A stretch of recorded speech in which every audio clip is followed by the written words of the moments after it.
मुख्यमंत्री योगी ने कहा, उत्तराधिकार व वसीयत का नामांतरण शुल्क 5,000 रुपए तक करें। सीएम ने लखनऊ ग्रीन कॉरिडोर का काम 2 माह में शुरू करने का निर्देश दिया। लखनऊ में गोमती नदी के दोनों तटों और नैमिषारण्य अतिथि भवन के आसपास कुछ झुग्गी बस्तियां हैं, इनका चिन्हीकरण यहाँ के निवासियों का व्यवस्था कराने के भी निर्देश दिए। मुख्यमंत्री योगी आदित्यनाथ ने जल एवं घर का मलबा सड़कों पर रखने वालों से आयकर विभाग के कॉस्ट इन्फ्लेशन इंडेक्स के आधार पर शुल्क वसूलने के निर्देश दिए हैं। उन्होंने कहा कि आयकर के कास्ट इंडेक्स के आधार पर शुल्क को पुनरीक्षित करते हुए वसूली की व्यवस्था बनाई जाए।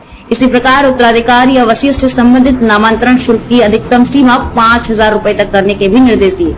वो मंगलवार को आवास विभाग द्वारा तैयार विभिन्न नियमावलियों और विकास प्राधिकरणों के कार्यकलापों का प्रस्तुतिकरण देख रहे थे। उन्होंने कहा कि विकास प्राधिकरणों की भूमि, सड़क, सार्वजनिक स्थान पर निर्माण सामग्री और मलबा रखने वाले व्यक्तियों व नगर निकायों पर लगाए जाने वाले अंबार शुल्क को पुनरीक्षित करने के लिए नियमावली तैयार की जाए। इसी प्रकार संपत्तियों के नामांतरण की प्रक्रिया को और सरल बनाया जाए। उन्होंने नामांतरण पर लगने वाले 1% प्रभार शुल्क लेने को अव्यावहारिक बताया।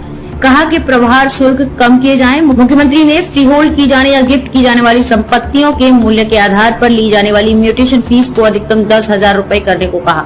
वहीं लीज वाली संपत्तियों पर 1% तक म्यूटेशन फीस लेने पर सहमति जताई है। उन्होंने कहा कि संपत्ति नामांतरण की प्रक्रिया जनहित गारंटी अधिनियम में है, लिहाजा आम नागरिकों के आवेदनों का समयबद्ध निस्तारण किया जाए। उन्होंने लखनऊ को मेट्रोपॉलिटन सिटी के रूप में विकसित करने पर जोर दिया। सभी प्राधिकरणों में एक समान हो जल शुल्क। मुख्यमंत्री ने निर्देश दिया कि विकास प्राधिकरणों द्वारा निवासियों से जल शुल्क लेने की व्यवस्था की जाए।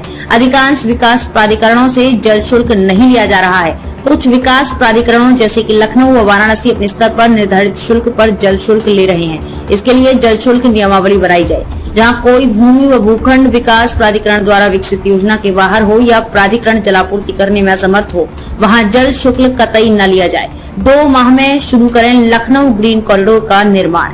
सीएम ने लखनऊ ग्रीन कॉरिडोर का काम 2 माह में शुरू करने के निर्देश दिए। लखनऊ में गोमती नदी के तटों और नैमिषारण्य अतिथि भवन के आसपास कुछ झुग्गियां बस्तियां हैं, जिनका चिन्हीकरण यहाँ के निवासियों की व्यवस्था कराई जाए। नियमानुसार उन्हें पीएम आवास, शौचालय आदि शासकीय योजनाओं को जोड़ा जाना चाहिए। ये कार्य जल्द से जल्द करा लिए जाएं। बटलर झील को अमृत सरोवर के रूप में विकसित किया जाए।